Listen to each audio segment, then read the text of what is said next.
Welcome back to the channel. आज हम SPM के न्यूमेरिकल को डिस्कस करने वाले, जो हमारे रिमेनिंग न्यूमेरिकल्स रह गए हैं। ये जो हमारा क्वेश्चन नंबर 1 है वो EQ 22-23 में 10 नंबर में पूछा जा चुका है। उसमें क्या बताना था आपको, फॉर्मुलेट फॉलोइंग यूजिंग एसपीएम। उसके 3 सब पार्ट थे। पहले में आपको क्या बताना था, कंस्ट्रक्ट द प्रोजेक्ट नेटवर्क को आपको कंस्ट्रक्ट करना था। नेक्स्ट में आपको क्या करना था, परफॉर्म प्रोजेक्ट टाइम ड्यूरेशन बतानी थी by using the forward and backward pass. And third में आपको क्या बताना था, आइडेंटिफाई द क्रिटिकल पाथ बताना था। उसके लिए आपको ये टेबल गिवन थी। टेबल में आपको क्या क्या कंटेंट गिवन था, एक्टिविटीज गिवन थी, उनकी ड्यूरेशन गिवन थी और उनकी प्रेसिडेंट्स गिवन थी। ड्यूरेशन यानी उन्हें कितना टाइम लगा है एक एक्टिविटी को कंप्लीट होने में। तो आपका पहला पार्ट में क्या, आपको प्रोजेक्ट नेटवर्क को कंस्ट्रक्ट करना है। तो प्रोजेक्ट नेटवर्क आप जब भी कंस्ट्रक्ट करें तो आपको क्या कर लें, एक्टिविटी और प्रेसिडेंस की अलग टेबल बना दें, जैसे कि मैंने इसमें बनाई हुई है। ये एक्टिविटी और प्रेसिडेंस की क्या बना दें, आप अलग टेबल बना दें। तो इसमें आपको प्रोजेक्ट नेटवर्क में आपको एक बात और याद रखें, जब भी आप प्रोजेक्ट नेटवर्क कंस्ट्रक्ट करेंगे तो क्या होगा, एक हमारी स्टार्टिंग नोड होगा और क्या होगा, एक हमारा एंडिंग नोड होगा। ठीक है, ये हमारा एक्टिविटी है। तो यहाँ से हमें क्या पता चला कि एक तो हमारा स्टार्टिंग नोड होगा, स्टार्टिंग नोड हमेशा होगा, और एक एंडिंग नोड होगा यानी फिनिश नोड होगा। तो अब हमें प्रोजेक्ट नेटवर्क को कंस्ट्रक्ट करना है, तो वो हम किस तरीके से करेंगे। अब हम प्रेसिडेंस और इनको देखेंगे कि किसकी प्रेसिडेंस कहाँ है।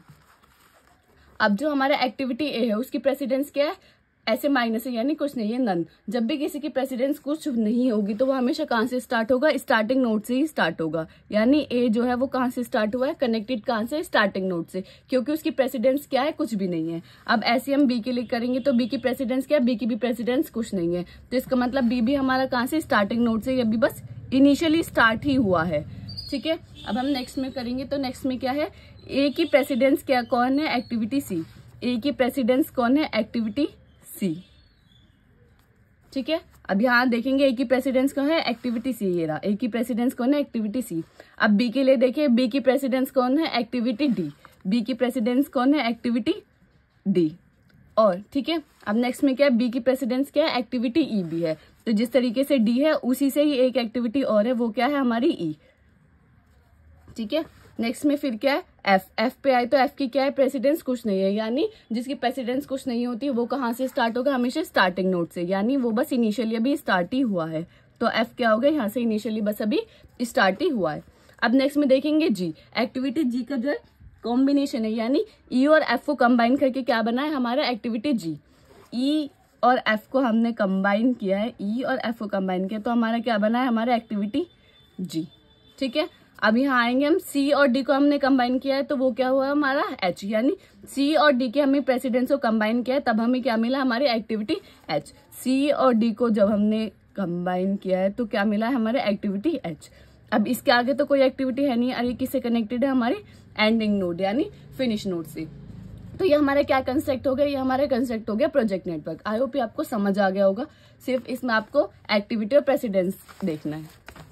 अब ये रहा, ये प्रॉपरली हाँ अच्छे से बना हुआ है। अब नेक्स्ट पार्ट में क्या बताना था, हमें नेक्स्ट पार्ट में बताना था फॉरवर्ड पास बनाना था, उसके बाद बैकवर्ड पास। तो फॉरवर्ड पास आपको पता होना चाहिए, जब भी हम फॉरवर्ड पास की बात करते हैं तो उसमें हम क्या निकालते हैं, फॉरवर्ड पास में हम हमेशा अर्ली स्टार्ट एंड क्या निकालते हैं, अर्ली फिनिश। हम हमेशा इसे calculate early start and early finish करेंगे। अगर बैकवर्ड पास की तरफ आते हैं तो बैकवर्ड पास में हम लेट स्टार्ट और लेट फिनिश को कैलकुलेट करते हैं।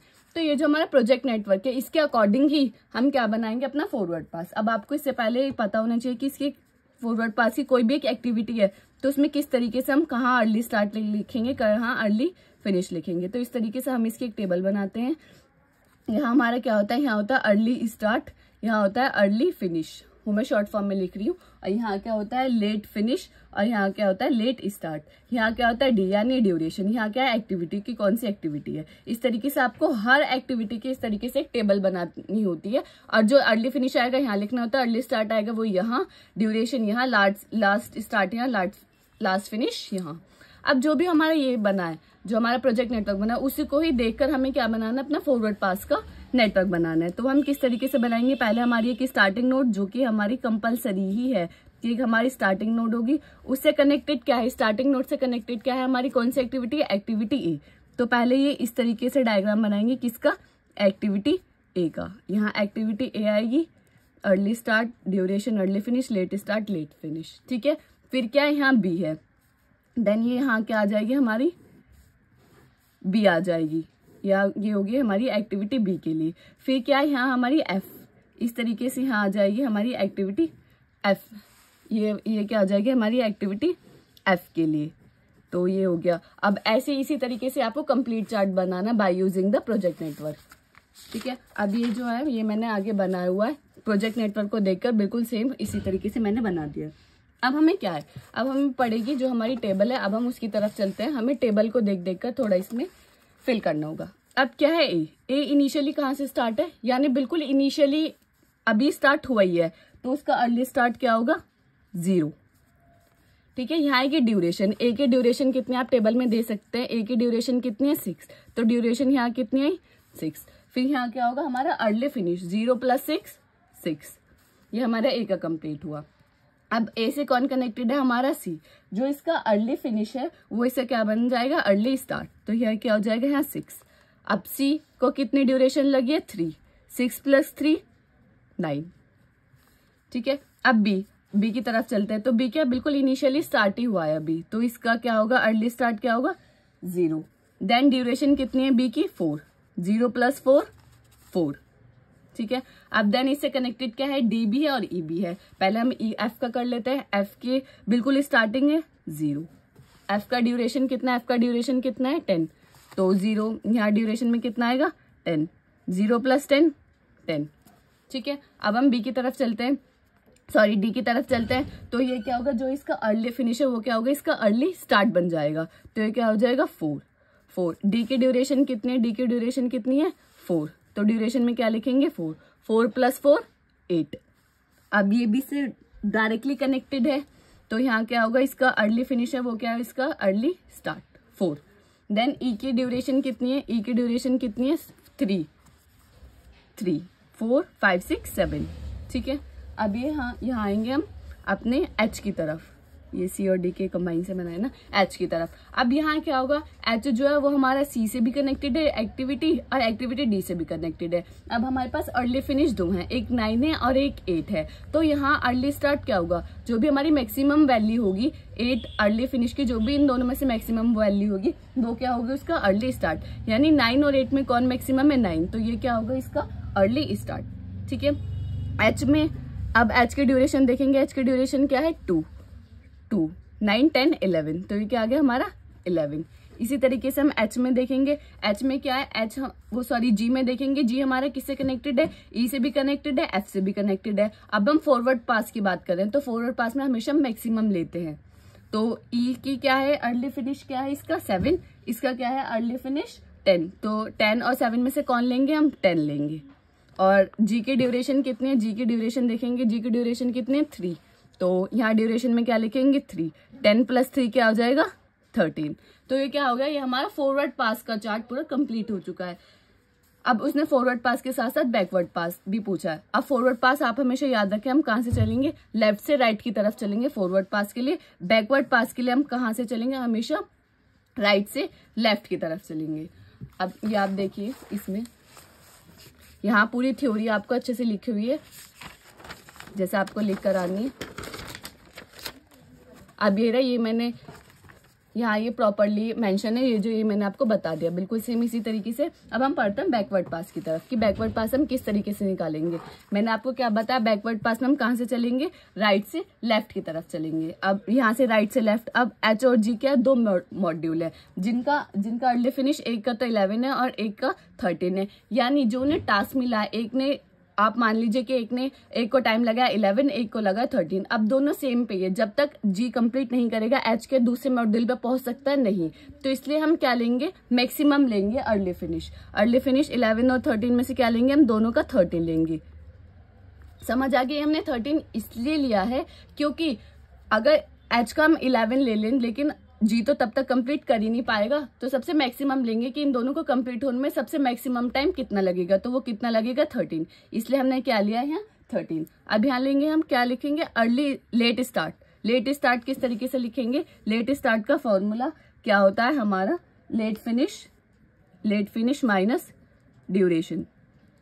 ठीक है, लेट फिनिश माइनस ड्यूरेशन, तो 13 - 2 कैलकुलेट करना है लेट स्टार्ट। लेट स्टार्ट किस तरीके से कैलकुलेट करते हैं, उसका फॉर्मूला क्या होता है, लेट फिनिश माइनस ड्यूरेशन, यानी लेट फिनिश 13 माइनस 2 क्या आएगा 11, 13 माइनस 2 11। देखो यहाँ पे भी क्या है हमारा 11। इसी तरीके से इसका निकालेंगे 13 माइनस 3 क्या हो जाएगा हमारा 10। एक्टिविटी सी की तरफ चलते हैं, तो सी किससे कनेक्टेड है, हमारी एच से। तो लेट स्टार्ट इसका क्या है हमारा 11, जो इसका लेट स्टार्ट है वो क्या उसका होगा लेट फिनिश 11। 11 माइनस 3 और यहाँ इसका भी क्या होगा, डी का भी क्या होगा हमारा 11। अब 11 माइनस 3 क्या होगा हमारा 8 और 11 माइनस 4 क्या होगा हमारा 7।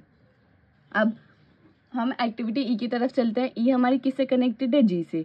तो जो उसका लेट स्टार्ट होगा वो क्या उसका होगा लेट फिनिश, तो ये क्या होगा 10। 10 माइनस 3 क्या होगा 7। ठीक है, अब हम क्या करेंगे, एक्टिविटी एफ की तरफ चलते हैं। एफ जो हमारे किससे डायरेक्टली कनेक्टेड है, जी से। तो जो हमारा एफ का जो लेट फिनिश होगा वो किसके इक्वल होगा, जी के लेट स्टार्ट की तरह, जी के लेट स्टार्ट के इक्वल होगा। ठीक है, अब क्या, क्योंकि क्या होगा, जो जैसे ही एक्टिविटी एफ फिनिश होगी तुरंत हमारी कौन सी एक्टिविटी स्टार्ट होगी, जी, क्योंकि इसका ये से क्या है डायरेक्टली कनेक्टेड है। तो एफ का हमारा जो क्या हो जाएगा लेट फिनिश क्या हो जाएगा 10। 10 माइनस 10 0। बी का निकालना है, बी हमारी किससे कनेक्टेड है, डी से भी, ई से भी, लेकिन इसका लेट स्टार्ट दोनों का क्या है सेम है 7 है, तो इसका लेट फिनिश क्या हो जाएगा 7। 7 माइनस 4 3। ए की तरफ चलेंगे तो ए किससे कनेक्टेड है, सी से, जो उसका लेट स्टार्ट हो गया वो क्या होगा इसका लेट फिनिश, तो 8 माइनस 6 2। तो ये क्या हो गया हमारा फॉरवर्ड पास और बैकवर्ड पास का तो पूरा हमारा ये क्या हो गया कंप्लीट हो गया।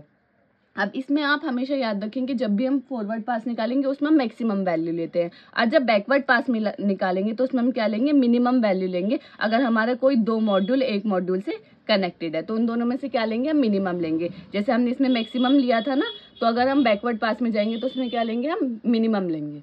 तो हमारा सेकंड पार्ट भी कंप्लीट होता है। अब थर्ड में क्या पूछता है वो क्रिटिकल पाथ आप फाइंड करके बताइए। क्रिटिकल पाथ के लिए हमें क्या निकालना होता है फ्लोट। फ्लोट क्या होता है, फ्लोट होता है हमारा डिले, कि कितना डिले हुआ है एक्टिविटी में। तो हमें उसे निकालने के लिए क्या करना होता है, हमें लेट फिनिश को माइनस करना होता है अर्ली फिनिश से, और लेट स्टार्ट को माइनस करना होता है अर्ली स्टार्ट से। या आप ऐसे भी याद रख सकते हैं कि जिस भी एक्टिविटी का लेट फिनिश, अर्ली फिनिश और let start, early start same होगा तो उसका क्या होगा 0 डिले होगा, यानी जब हमने उसको दिया उसने तुरंत के तुरंत काम उसका अपना कंप्लीट कर लिया, उसमें कोई भी डिले नहीं हुआ। तो इसके हम फ्लोट निकालेंगे जी का, तो जी का फ्लोट क्या आएगा 0। इसका फ्लोट किस तरीके से निकालेंगे 13 माइनस 11 और 11 माइनस 9, दोनों का क्या आएगा फ्लोट सेम आएगा। देखो जैसे मैंने यहाँ लिखा हुआ है कि टी ऑफ एच क्या आएगा 2। 11 माइनस 9 8 माइनस 6 वो क्या आएगा 2। 11 माइनस 8 7 माइनस 4 3। 10 माइनस 7 और 7 minus 4 3। 7 minus 4 3। 3 minus 0 3। 8 minus 6 2। 2 minus 0 2। अब हम एफ की तरफ चलेंगे तो 10 माइनस 10 0। 0 माइनस 0 0। अब आप देखेंगे कि किस एक्टिविटी का फ्लोट क्या आएगा 0, यानी उसमें कोई भी डिले नहीं हुआ है, उसने कोई भी टाइम वेस्ट नहीं किया है। तो वो कौन कौन सी एक्टिविटी है, activity G and activity F. तो ये दोनों क्या है, ये दोनों हमारी एक्टिविटी क्रिटिकल पाथ में ऐड हो गई है। अब इनका पाथ क्या है, एफ से जी जाने का हमारा ये जो पाथ है ये क्या हो गया हमारा क्रिटिकल पाथ। तो आई होप ये आपको समझ आ गया होगा। तो हमारे इसके तीनों पार्ट कंप्लीट होते हैं। इसने पहले में क्या पूछा था, हमें प्रोजेक्ट नेटवर्क बनाना था, देन फॉरवर्ड पास, बैकवर्ड पास, देन क्रिटिकल पाथ। तो आई होप ये आपको समझ आ गया होगा। अपने सेकंड क्वेश्चन की तरफ, जो कि एकेटिव बाइसेस में 10 नंबर में पूछा जा चुका है। उसमें क्या है, उसमें आपको एक कुछ गिवन डेटा है जिसमें आपको ईयर बताए गए हैं, प्रोजेक्ट 1, प्रोजेक्ट 2, प्रोजेक्ट 3, प्रोजेक्ट 4 की इन्वेस्टमेंट बताई गई है। और उसमें आपको क्या पूछा है, उन्होंने पूछा है आपको नेट प्रॉफिट, पे back period, return on investment and net present value. On the basis of given data आपको गिवन डेटा को यूज करके नेट प्रॉफिट निकालना है, पे बैक पीरियड निकालना है एंड रिटर्न ऑन इस इन्वेस्टमेंट निकालना है। और इसमें ही बताया गया जो ये हमारी नेगेटिव वैल्यूज हैं, जो प्रोजेक्ट की नेगेटिव वैल्यूज हैं, ये क्या है हमारी इन्वेस्टमेंट बता रही है कि हमने इनिशियली कितनी इन्वेस्टमेंट की है उस प्रोजेक्ट के अंदर। जैसे कि प्रोजेक्ट 1 में देखे तो हमने इनिशियली इन्वेस्टमेंट कितनी की है 1 लाख। प्रोजेक्ट 2 में देखे तो 10 लाख हमारी क्या इनिशियली इन्वेस्टमेंट है। प्रोजेक्ट 3 में क्या है 1 लाख। प्रोजेक्ट 4 में क्या है 1,20,000। तो ये सब क्या है हमारी इनिशियली इन्वेस्टमेंट है जो हमने प्रोजेक्ट को बनाने के लिए की है। और इसमें जो नेगेटिव वैल्यू है वो मैंने आपको बता दिया। और इसमें assume discount rate to be and 10%, जो इसमें डिस्काउंट रेट है वो क्या है हमारा 10% गिवन है। तो बढ़ते हैं अपने पहले पार्ट को सॉल्व करने के लिए, जिसने पूछा उन्होंने नेट प्रॉफिट क्या है। अब नेट प्रॉफिट हमारा किस तरीके से निकालता है? नेट प्रॉफिट का हमारा फॉर्मूला है total income minus total cost. Total income हमें कितनी है और हमारी टोटल कॉस्ट कितनी थी? टोटल कॉस्ट में क्या आ गई? हमारी जो इनिशियली इन्वेस्टमेंट हमने जो की है वो है हमारी टोटल कॉस्ट। अब टोटल इनकम क्या है? प्रोजेक्ट 1 की तरफ बढ़ते हैं तो टोटल इनकम इसमें कितनी? 10,000, 10,000, 10,000, 20,000 एंड 1 लाख। ये सब क्या है? हमारी टोटल इनकम है, ये हमारी मतलब इनकम हुई है। तो इन सब का सम करेंगे तो 10,000, 10,000, 10,000 plus 20,000 plus 1 lakh minus total cost. Total cost यानी हमारी इनिशियली इन्वेस्टमेंट कितनी थी उसकी टोटल कॉस्ट। तो टोटल कॉस्ट कितनी है हमारी? 1 लाख। 1 लाख में से इसको माइनस कर दिया तो ये हमारा आ गया फर्स्ट का आंसर। मतलब प्रोजेक्ट 1 की नेट प्रॉफिट क्या आ गया हमारा? ये। इसी तरीके से आप प्रोजेक्ट 2 की तरफ चलते हैं। प्रोजेक्ट 2 का भी इसी तरीके से निकालेंगे, total income minus total cost. Total cost में कितना आएगा? ये 2 लाख, 2 लाख, ये सब आ जाएंगे, फिर 10 लाख आ जाएगा, फिर ये सब करके minus total cost. Total cost यानी 10 लाख में से उसको माइनस कर देंगे तो उसका हमारा आंसर आएगा ये। आप प्रोजेक्ट 1 प्रोजेक्ट 2 की निकाली, इसी तरीके से प्रोजेक्ट 3 की निकालेंगे जो कि मैंने डायरेक्ट आपको निकाल दी है। आप एक बार कैलकुलेशन करके देखिए, कैलकुलेशन में कुछ भी मिस्टेक हो सकती है, अगर कोई भी हो तो उसके लिए सॉरी, आप एक बार क्रॉस चेक जरूर कर लें। तो प्रोजेक्ट 3 के लिए भी हमें इसी तरीके से निकालेंगे, total income minus total cost, सबका सम करके माइनस इनिशियल कॉस्ट में से माइनस कर देंगे तो यह क्या आ जाएगी? हमारी नेट प्रॉफिट आएगा प्रोजेक्ट 3 का। इसी तरीके से प्रोजेक्ट 4 का निकालेंगे सेम। तो ये हमने निकाल दिया पहला पार्ट। सेकंड पार्ट में उसने क्या पूछा है कि पे बैक पीरियड बताना है। अब पे बैक पीरियड क्या होता है? पे बैक पीरियड ये होता है कि हमने जो भी इन्वेस्टमेंट की है वो हमें कितने टाइम बाद रिटर्न हो जाएगी। यानी आपने अगर एक प्रोजेक्ट को बनाने के लिए 1 लाख रुपए इन्वेस्ट किए तो आपको 1 लाख रुपए कितने टाइम बाद वो पे हो जाएंगे, that is called payback period. Time taken to break even और पे द इनिशियल इन्वेस्टमेंट, की पे करना इनिशियल इन्वेस्टमेंट को, तो वो क्या होता है हमारा पे बैक पीरियड। तो पे बैक पीरियड हम निकालेंगे अपने फर्स्ट प्रोजेक्ट के लिए। तो ईयर 1, 2, 3, 4, 5 वही प्रोजेक्ट 1 की जो हमारी इन्वेस्टमेंट है वो निकाली या जो इनकम है हमारी। अब इसमें क्या निकाले? Commutative cost. कम्युनिटेटिव कॉस्ट किस तरीके से निकालेंगे? पहले हमारी 10,000 है, 10,000 ऐसी रहेगी, देन सेकंड पाएंगे तो 10,000 में 10,000 प्लस करेंगे 20,000, देन 20,000 में 10,000 प्लस करेंगे 30,000, फिर 30 में 20 प्लस करेंगे 50, देन 50 में 1 लाख प्लस करेंगे तो 150। तो ये क्या है हमारी? ये कम्युनिटेटिव कॉस्ट इस तरीके से निकालेंगे। फर्स्ट वाली ऐसी रहेगी, सेकंड में जाएंगे तो फर्स्ट को ऐड करते जाएंगे। तो ये क्या आ गई हमारी? Commutative cost. अब हमारी इनिशियल इन्वेस्टमेंट कितनी थी? इनिशियल इन्वेस्टमेंट अगर हम जाएंगे तो इसमें इनिशियल इन्वेस्टमेंट कितनी थी हमारी? 1 लाख। तो हमें 1 लाख कितने टाइम बाद मिलेंगे? तो हमें ये देखना है कि कितने ईयर्स हमें लगेंगे 1 लाख को पे बैक करने में। तो 10,000 1 लाख से छोटा है, फिर 20,000 भी कम है, 30,000 भी कम है, 50,000 भी कम है। अब 150 जब हम यहाँ पहुंचेंगे तो यहाँ उससे ज्यादा 1 लाख से ज्यादा यहाँ बात हो रही है। 1,50,000 है ना, तो 1 लाख से ज्यादा हो रही है। लेकिन हमें जो इनिशियल इन्वेस्टमेंट 1 लाख थी वो तो हमें मिल गई ना, तो अप्रोक्स वो कितने ईयर्स में मिली?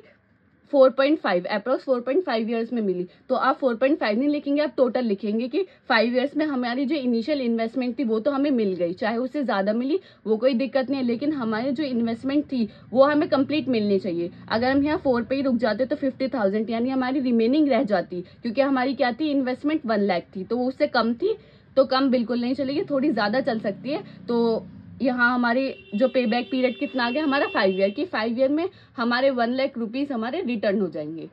तो ऐसे हम प्रोजेक्ट 2 के लिए चलते हैं। प्रोजेक्ट 2 के लिए हमने ऐसी 1, 2, 3, 4, 5 प्रोजेक्ट 2 की जो भी इनकम थी वो लिख ली, कम्युनिटेटिव इनकम निकाली ऐसी 20,000 वो सॉरी 2 लाख, फिर 2 लाख में 2 लाख प्लस करेंगे 4 लाख, फिर 6, फिर 8, फिर इतने। इसी तरीके से इसकी इनिशियल इन्वेस्टमेंट को देखेंगे कि इसकी इनिशियल इन्वेस्टमेंट कितनी थी? वो 10 लाख थी। तो 10 लाख हमें कितने टाइम में मिलेंगे? कितने टाइम मिलेंगे हमें? 5 ईयर्स में हमें 10 लाख रुपीज पे बैक हो जाएंगे। तो इसी तरीके से आपको सारे प्रोजेक्ट के लिए निकालना है। ऐसे मैंने ये प्रोजेक्ट 3 के लिए निकाला है। प्रोजेक्ट 3 के लिए सेम, उसमें हमें 4 ईयर्स लगेंगे, और प्रोजेक्ट 4 के लिए हमें कितने लगेंगे? 4 ईयर्स लगेंगे। तो आई होप आपको समझ आ गया होगा। बस आपको इसमें क्या देखना है, जो आपकी इनिशियल इन्वेस्टमेंट है आपको उससे कंपेयर करना है कि उससे कम ना हो, ठीक है।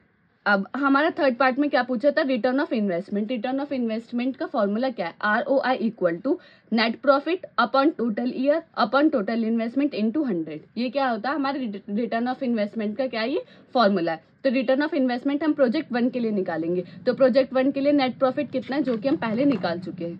इतना है। तो हमने क्या क्या प्रोजेक्ट 1 के लिए नेट प्रॉफिट की वैल्यू रखी upon total year. Total year यानी उसको पे बैक पीरियड जो हमने निकाला वो कितना है हमारा 5 ईयर्स। तो इसलिए हमें ईयर में क्या आएगा, टोटल ईयर में क्या आएगा 5 upon total investment. Total investment कितनी थी हमारी 1 लाख, तो अपॉन में क्या आएगा हमारे 1 लाख इंटू 100। तो हमने उसे सॉल्व किया तो प्रोजेक्ट 1 की रिटर्न ऑफ इन्वेस्टमेंट अप्रोक्स क्या आ रही है हमारी 10% आ रही है। तो ये हमारी प्रोजेक्ट 1 की निकली। इसी तरीके से हमें सारे प्रोजेक्ट निकाले। प्रोजेक्ट 2 के लिए चलेंगे तो सेम उसका नेट प्रॉफिट उसके ईयर अपॉन इन्वेस्टमेंट इंटू 100, तो उसकी अप्रोक्स 1% आ रही है। थर्ड वाले की निकालेंगे तो 10% आ रही है। फोर्थ वाले की आ रही है 12.5%। एक बार आप क्रॉस चेक जरूर कर ले, ये नहीं कि मैंने मतलब कैलकुलेशन में मिस्टेक हो सकती है। तो ये हमारा थर्ड पार्ट भी कंप्लीट हो गया, जो कि रिटर्न ऑफ इन्वेस्टमेंट का सिर्फ आपको फॉर्मूला लर्न होना चाहिए। सिंपल आपको वैल्यू पुट करनी है और आंसर निकालना है। तो हमारा जो फोर्थ पार्ट है उसमें क्या पूछा है, नेट प्रेजेंट वैल्यू पूछी है, जिसमें हमें आर गिवन है 10%। वो हमें गिवन है ना कि हमारे, ये आप देखो क्वेश्चन की तरफ बढ़ेंगे तो उन्होंने क्या बोला, यू में एज्यूम डिस्काउंट कितना है, हमारा डिस्काउंट रेट क्या है 10%। डिस्काउंट रेट 10% है तो यानी आर क्या है हमारा 10%। तो 10/100 यानी 0.10 हमें गिवन है आर। तो नेट प्रेजेंट वैल्यू का फॉर्मूला क्या होता है, CF1/1 प्लस आर की power 1 plus CF2/1 plus R की power 2 dash dash dash CFn/1 plus R की पावर n। यहाँ n क्या है, n यहाँ हमारा बता रहे हैं कि हमारी ईयर कितने, यानी हमारे जो गिवन डेटा है उसमें ईयर्स कितने, हमारे जो गिवन डेटा उसमें ईयर कितने हमारे 5, यानी हमारी n की वैल्यू 1 2 3 4 5 तक जाएगी। ठीक है। और CF क्या है हमारा, कैश फ्लो है विद इन अ ईयर, की हर ईयर में कितना कैश फ्लो हो रहा है। अब हम प्रोजेक्ट 1 के लिए निकालेंगे net present value equal to CF1, यानी पहला हमारा CF1 देखेंगे। तो CF1 हम किस तरीके से निकालेंगे, आप यहीं से देख लीजिए। ये जो हमारा ये CF1 है, ये CF2 है, ये CF3 है, ये CF4 है, ये हमारा CF5 है। Cash flow with in a year, की एक ईयर में कितना कैश फ्लो हो रहा है, सेकंड ईयर में कितना कैश फ्लो हुआ है, थर्ड ईयर में कितना कैश फ्लो हुआ है, 4 ईयर में कितना कैश फ्लो हुआ है और 5 ईयर में कितना कैश फ्लो हुआ है, CFN। ठीक है, इस तरीके से नेट प्रेजेंट वैल्यू निकालनी। अब CF1 आपने उसमें से जो मैंने वैल्यू बताई वो आपने रख दी 10,000 10,000 10,000 20,000 1 लाख अपॉन 1 प्लस आर की पावर 1। अब मैंने बताया हमारे ईयर कितने 5 ईयर्स है, तो n की वैल्यू कहाँ तक जाएगी 1 से लेके 5 तक जाएगी। तो 1 2 3 4 5। तो आर क्या है हमारा जो हमें गिवन है, डिस्काउंट रेट कितना है 0.10। तो 1 प्लस 0.10 की पावर 1 2 3 4 5 इस तरीके से क्या माइनस करना है इनिशियल इन्वेस्टमेंट। इनिशियल इन्वेस्टमेंट आपको गिवन है, उसमें इनिशियल इन्वेस्टमेंट में से आपने माइनस कर दिया जो कि हमारी 1 लाख है। फिर आपने इसकी कैलकुलेशन करी, तो कैलकुलेशन करके आपकी अप्रोक्स 620.92133 वैल्यू आ गई नेट प्रॉफिट वैल्यू। इसी तरीके से प्रोजेक्ट 2 की निकाली, प्रोजेक्ट 3 की निकाली, प्रोजेक्ट 4 की निकाली। सिंपल है। यही आपको मतलब ये फॉर्मूला आपको याद करना है, CF1 अपॉन 1 प्लस आर की पावर 1 n तक, ये भी 5 तक ही जाएगी। और CF1 आपको पता है कि उन सब का हमने इसमें कॉमन ले लिया है। जो हमें प्रोजेक्ट 2 के लिए निकालेंगे तो प्रोजेक्ट 2 के लिए जब हम देखेंगे तो हमारे ये क्या है, जो हमारे कैश फ्लो है ये सबका सेम है, तो हमने क्या निकाला है वो कॉमन ले लिया है। ऐसे प्रोजेक्ट 3 में देखेंगे तो कैश फ्लो क्या है हमारा बिल्कुल सेम है। प्रोजेक्ट 4 के लिए कुछ सेम है, एक लास्ट में डिफरेंट है, 5th ईयर में हमारा डिफरेंट है। तो उस तरीके से हमने ये निकाला है। तो प्रोजेक्ट 3 के भी निकाल लिया, प्रोजेक्ट 4 के लिए भी निकाल लिया। ये मैंने आपको मतलब पहले से ये सॉल्व किया हुआ है, तो आप एक बार इसको क्रॉस चेक कर ले। बस आपको इस क्वेश्चन में यही पार्ट पूछे थे, ये मैंने आपको करा दिए। अगर आपको कोई भी डाउट है कमेंट सेक्शन में पूछ सकते हैं। अगर ये वीडियो आपको अच्छी लगी हो तो लाइक कमेंट शेयर करना ना भूलें। मिलते हैं किसी अगली वीडियो में। Thank you for watching this video.